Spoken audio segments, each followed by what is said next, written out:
What's the most kind, beautiful thing you've overheard about yourself by accident?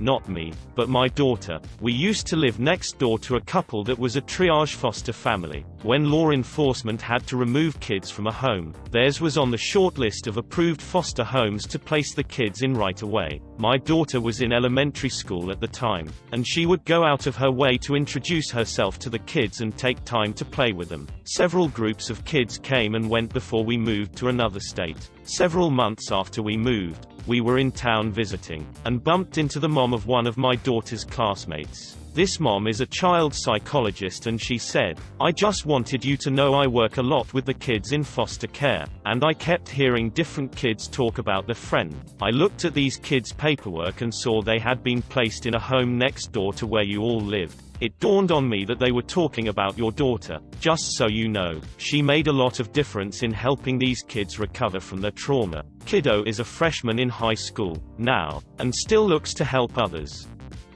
Once at college I was hanging out with a couple of friends in an art class, and right after I left I heard one turn to the other and say he is such a nice guy, and the other girl replied with an enthusiastic "I know. People complimenting you behind your back is, in my opinion, the best form of compliment." A few months ago, I was hanging out with a girl one day who was showing interest in me, and I was kinda on board myself. I accidentally saw that she had posted about me in her group chat, and it was something along the lines of "This is the kinda guy the first want." Even better, her friend, who also happened to be my coworker, responded to that by saying, "He's honestly so nice." This made me feel even better because I honestly thought that girl couldn't stand me. It gave me a giant boost of confidence. I'm a longtime drummer, been playing in bands for over 20 years. Recently just joined a new band, and after our first gig together, I overheard the singer talking with someone about the set and sound of the new lineup. The singer was saying that I'm a born drummer. This guy was totally meant to play drums. I'm so stoked he's in my band, probably the coolest thing I accidentally overheard about myself.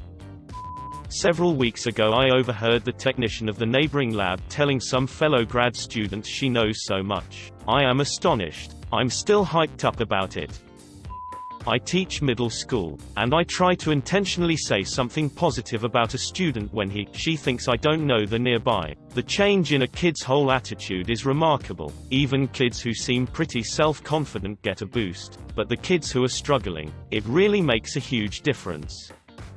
I worked in a call center for a while and we weren't meant to hang up first. The system saw calls where we hung up as fishy and would need to be reviewed, so they messed up our stats, and one day after setting a lady up with a cheaper than subscription she didn't hang up properly and I heard her say that lady was really lovely. I had to go away from the calls for a minute because it made me really emotional. That job was tough, so it was nice to see I wasn't becoming a dick. My wife's family said I was the rock in their family.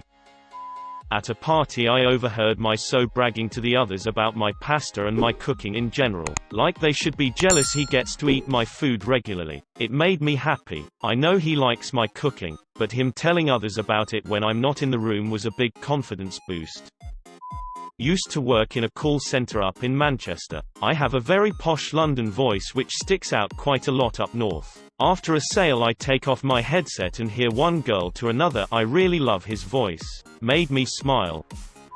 I was visiting my old workplace after leaving a couple years prior. As I was walking away from an old employee, I overheard a new person ask who I was. She replied, "That's Kwame. He is the reason I was able to become a manager. I am an HR manager by trade." That almost made me cry on the spot.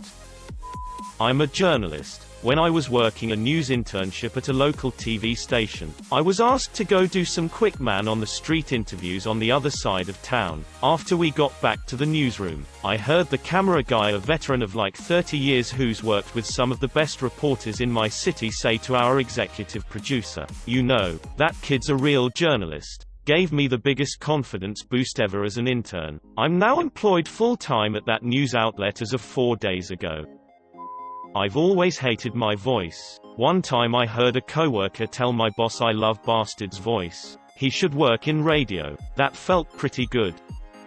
My coworker and I got our jobs at this company at the same time, went through training together, got qualified for certain tasks together and eventually both got management positions at the same time. He and I are good friends, I'd say, and we cooperate and work together seamlessly when needed. But our leadership methods are vastly different. After a lot of my own research, I found a foundation of positive reinforcement is equally if not more effective than an iron fist type leadership, so that's how I run my program for my crew. He's the exact opposite and is very open about trying to make his crew fear him. Both our methods get the job done, surely, but I try my best to make sure my crew doesn't dread coming to work. These guys and girls are the backbone of our operation and deserve respect. They're holding me up and making me look good with their accomplishments, so I take care of them as best I can and always give words of encouragement. So much so that I have this little joke where I call out someone's name across the hangar and just point at them like "good job bro," and they get the message and laugh. Good vibes.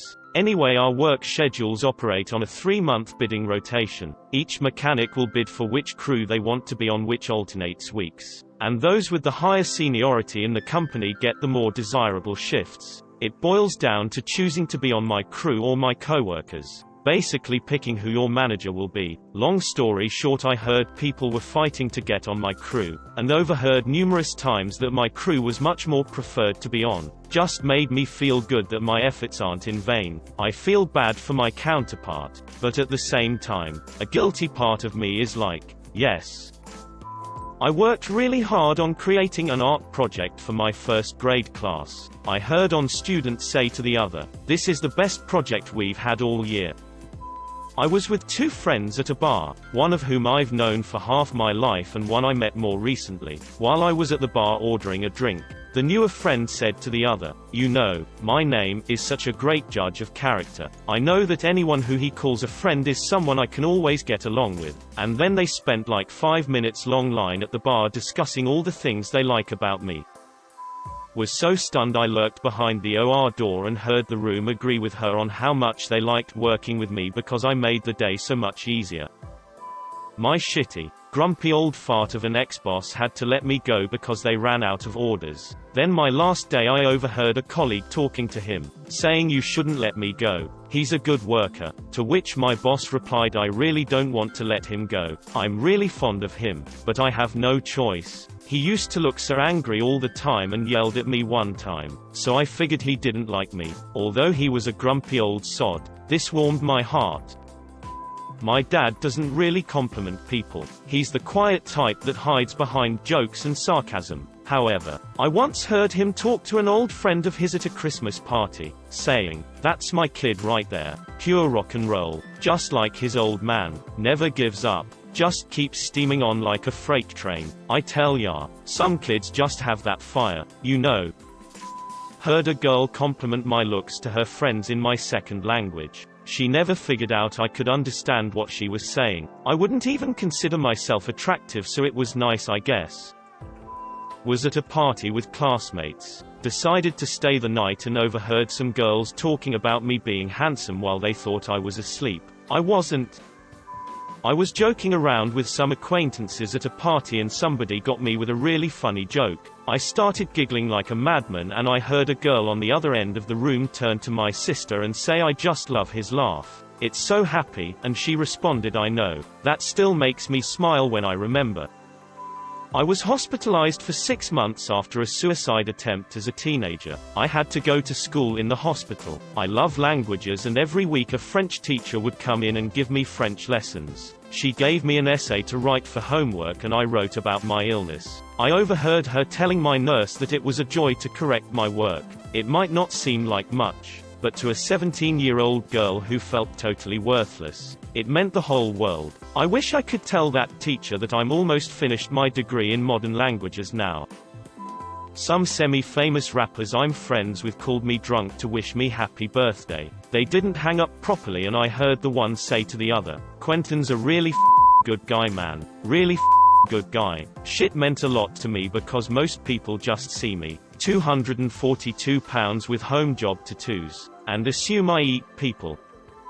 I was at a party at the residence of the dude I am now married to. His room was the room with the iPod, and the residents carefully guarded it and set me with the task of keeping the music going, a task I took seriously. I was in there planning the next playlist when I heard him through the window say, "I'm pretty sure she's a lot smarter than me and way out of my league." The school counselor telling a bitchy teacher that I'm sweet and have a big heart. She then said, "By the way, she's really funny too. Stop hating and you'll see why everyone loves her." I had tears in my eyes because she was one of the few who always believed in me, my persona and intentions. I recently had a transfer at work, and on my last day I overheard my old boss speaking to my new boss. He was telling her that I had a great personality, I worked hard, and that I had great instincts. As a nurse, it really helped to put away some of my self-doubt. At the end, he told her I was one of the people he felt the hospital would miss the most. Feels good to leave your position on such a good note. This isn't my story, but it's my favorite. My college professor researched Egyptian mummified cats. He was back at the British Museum looking at some cats, and they had a staff shift while he was still in there. He started talking to the new guy on his way out, and the guy says, "If you're interested in mummified cats, you should talk to Professor's name." My professor was speechless for a moment and then said, "I'm Professor's name." And that's how he learned he was the world's expert. I was dozing off in a train cabin on the way back from a class trip, and before this trip, these guys weren't really my friends. I heard one of them say, "Man, she's not bitchy at all. She goes out of her way to care for people," and the other one said something along the lines of, "I'm so glad we became good friends during this trip. I fell asleep feeling very warm and loved."